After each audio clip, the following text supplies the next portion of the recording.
Haleluya, haleluya, haleluya. Shalom alaikum bishim hamasiyah. Salam aki. Aku kabarkan Injil keselamatan, Injil kerajaan surga, kabar baik, kabar sukacita yang kita beritakan kepada dunia, kepada setiap orang yang mendengar. Bapak Ibu yang si Tuhan, menjadi orang Kristen itu tidaklah sangat baik. Tidak seperti yang dituduhkan, tidak seperti yang kita dengarkan dari orang-orang. Bapak Ibu bisa melihat ketika ada satu agama pindah ke agama Kristen, menjadi pengikut Kristus, lalu dikatakan bahwa dia adalah orang Kristen, orang beragama Kristen, tidak mengalami hal yang luar biasa selama berada di dunia ini. Lihat saja, setiap datang saudara-saudara kita dari seberang, mereka menghina, mencaci maki, memfitnah. Setiap hari mendengar cemoohan, setiap hari mendengar hinaan, setiap hari mendengar cacian dan makian. Apakah ada enaknya? Tidak ada.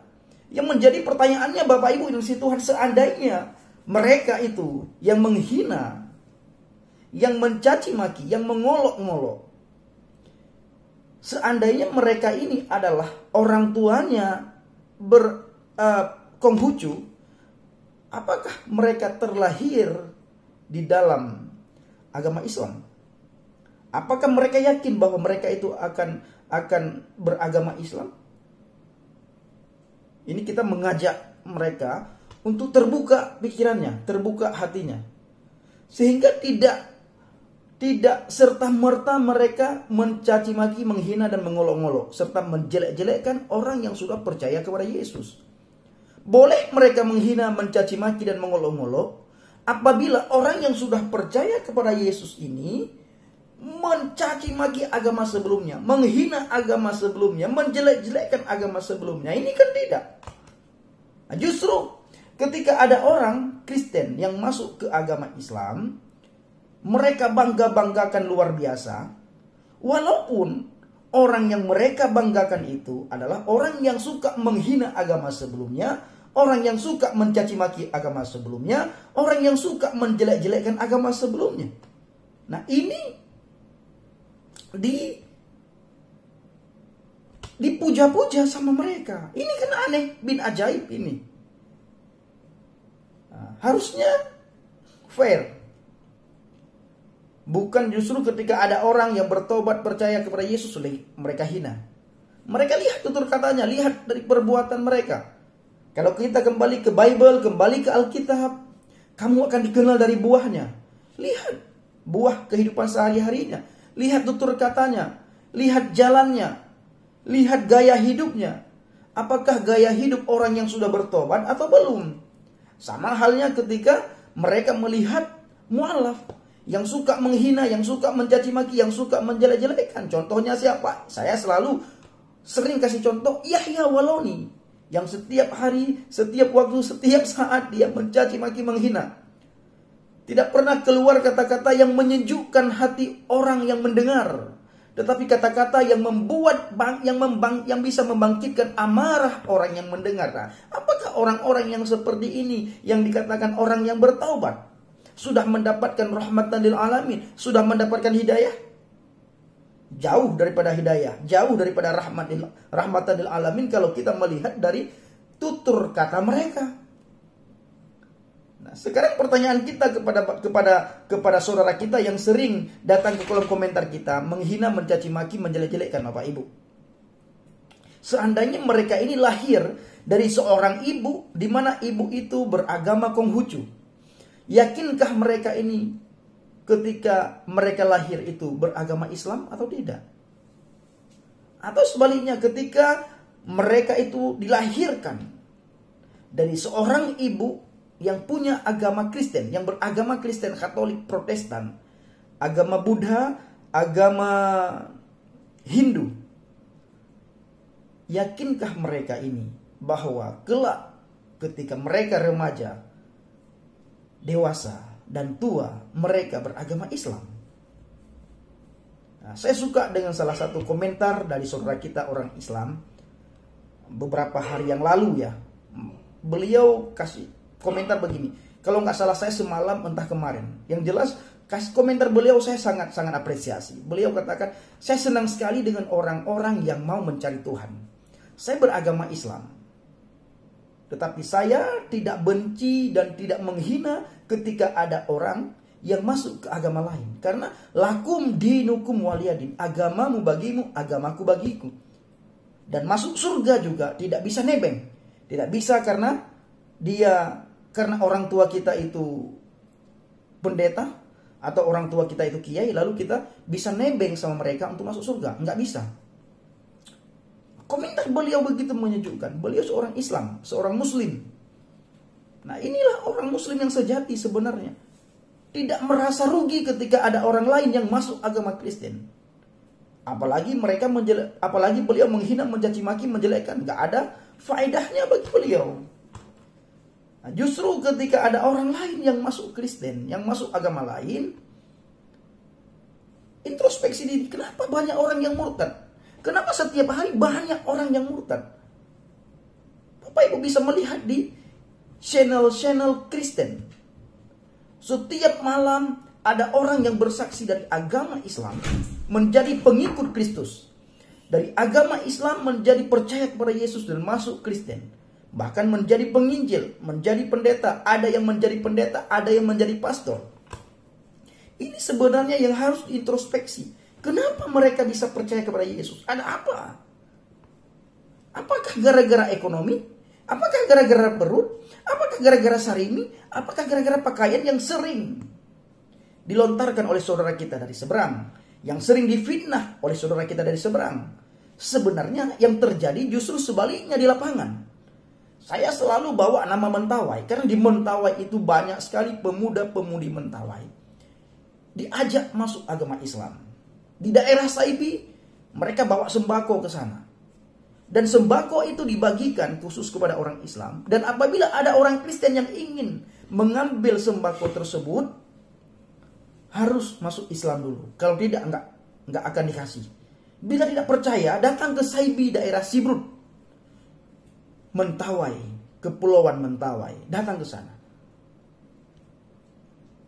Bukan justru dituduhkan kepada orang di luar Islam, orang Islam masuk Kristen, lalu dituduh mereka masuk Kristen karena ekonomi, karena Indomie, karena kebodohan mereka, karena bla bla bla segala macam. Kita melihat beberapa waktu yang lalu juga Ustadz Munzir Sitomorang pernah berkata, kalau zaman dulu kata Ustadz Munzir Sitomorang, orang masuk Kristen itulah orang bodoh katanya. Orang yang tidak punya pendidikan. Orang yang miskin. Sekarang banyak orang kaya masuk Kristen. Orang yang berpendidikan masuk Kristen. Seorang ustadz masuk Kristen. Seorang kiai masuk Kristen. Banyak. Bahkan di seluruh dunia. Banyak orang setiap hari murtad. Ini kenapa? Nah, introspeksi diri kalau bagi saya. Sebenarnya orang percaya kepada Yesus.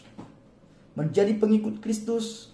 Murtad dari agama, lalu pindah keyakinan, menjadi orang percaya kepada Yesus, itu karena satu. Keselamatan hanya ada di dalam Yesus Kristus. Tidak ada di bawah kolong langit ini nama yang bisa menyelamatkan saudara dan saya. Selain di dalam nama Yesus. Bapak Ibu boleh melihat di kitab suci manapun, di kitab suci apapun, ada secara real, secara nyata tentang keselamatan. Membicarakan tentang keselamatan yang seperti yang dikatakan di dalam Alkitab. Itu tidak ada. Hanya Alkitab yang begitu rinci, yang begitu terbuka, menyampaikan tentang keselamatan. Yang tidak ada neko-nekonya.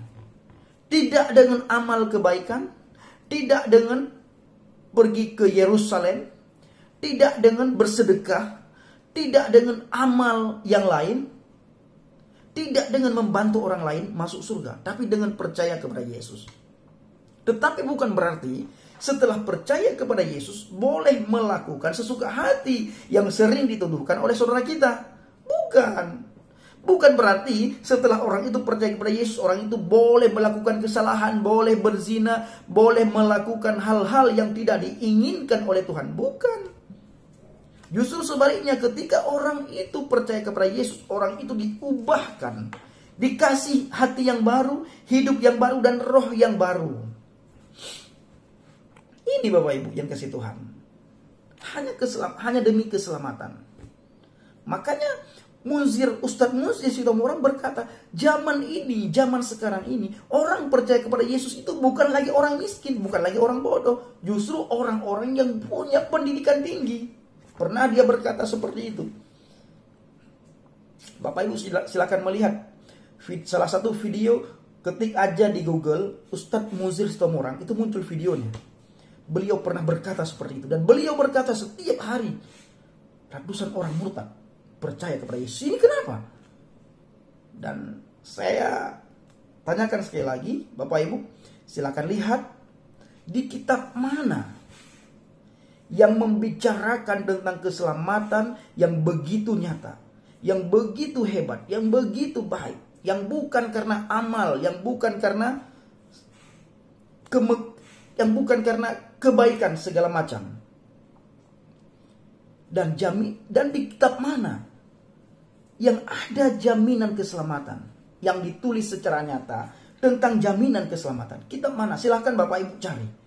Bapak Ibu tidak akan mendapatkan tulisan tersebut kalau tidak Bapak Ibu membuka Bible, membuka Alkitab. Hanya di Alkitab yang dikatakan secara rinci, yang dikatakan secara nyata tentang keselamatan itu bagaimana. Di kitab lain tidak seperti yang Alkitab katakan. Harus begini baru kamu masuk surga. Harus begini baru kamu masuk surga. Harus begini baru kamu masuk surga. Kalau saya boleh katakan, mereka itu orang-orang, banyak orang. Saya pernah menemukan satu orang mu'alaf, Bapak Ibu, saya sharing sama dia di Mentawai ya. Di Mentawai,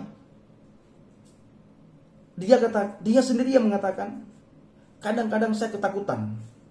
Saya bertanya, kenapa takut? Ini sebentar lagi sholat katanya. Apakah saya sholat atau tidak ini? Sementara kerjaan saya masih banyak. Dibuat takut oleh dia sendiri. Nah lalu dia katakan, ketika saya sholat, apakah sholat saya diterima oleh Allah atau tidak? Karena sholat seseorang tidak akan diterima kalau dia tidak khusyuk. Benar-benar khusyuk. Dan di sebuah hadis dikatakan tidak ada satu orang pun yang khusyuk dalam sholat. Ada di sebuah hadis dikatakan Ali bin Abi Thalib pernah khusyuk dalam sholat. Bahkan ketika beliau sholat, beliau dibunuh oleh seorang pemanah. Dan panah anak panahnya itu masih tertancap di tubuh beliau dan beliau tidak merasakan sakit. Itu di sebuah sejarah. Di sebuah sejarah, tapi tidak ditulis dalam Al-Quran. Nah ini Bapak Ibu, tidak ada jaminan keselamatan yang ada dapatkan di kitab manapun selain Bible, selain Alkitab. Silahkan lihat bagaimana keselamatan di kitab lain. Bagaimana keselamatan di kitab lain, silahkan Bapak Ibu melihat sendiri. Bapak Ibu dikasihi Tuhan, pesan saya, jangan tukar iman kekristenan Anda dengan apapun. Dengan dunia ini, dengan harta, dengan kekayaan, dengan pasangan hidup, dengan jabatan, dengan pangkat jabatan, ataupun dengan hal-hal duniawi lainnya. Karena keselamatan itu Bapak Ibu tidak bisa dibeli. Sehebat apapun kekayaan Anda tidak akan bisa membeli keselamatan kalau Anda tidak percaya kepada Yesus, Yeshua HaMashiach, Yesus Kristus. Hanya Yesus Kristus, Yeshua HaMashiach yang bisa memberi keselamatan kepada saudara dan saya. Jaminan keselamatan itu hanya ada di dalam Yesus. Di buku lain tidak tertulis secara terperinci bagaimana jaminan keselamatan itu. Terima kasih. Inilah harapan saya bagi seluruh umat Kristen yang ada di seluruh dunia, supaya tetap jaga iman, terus menyala-nyala di dalam Tuhan. Terima kasih Bishim Hamas. Terima kasih Bapak Ibu kasih Tuhan. Shalom alaikum Bishim Hamasiah. Salam Aki. Aku kabarkan Injil keselamatan. Haleluya. Amin.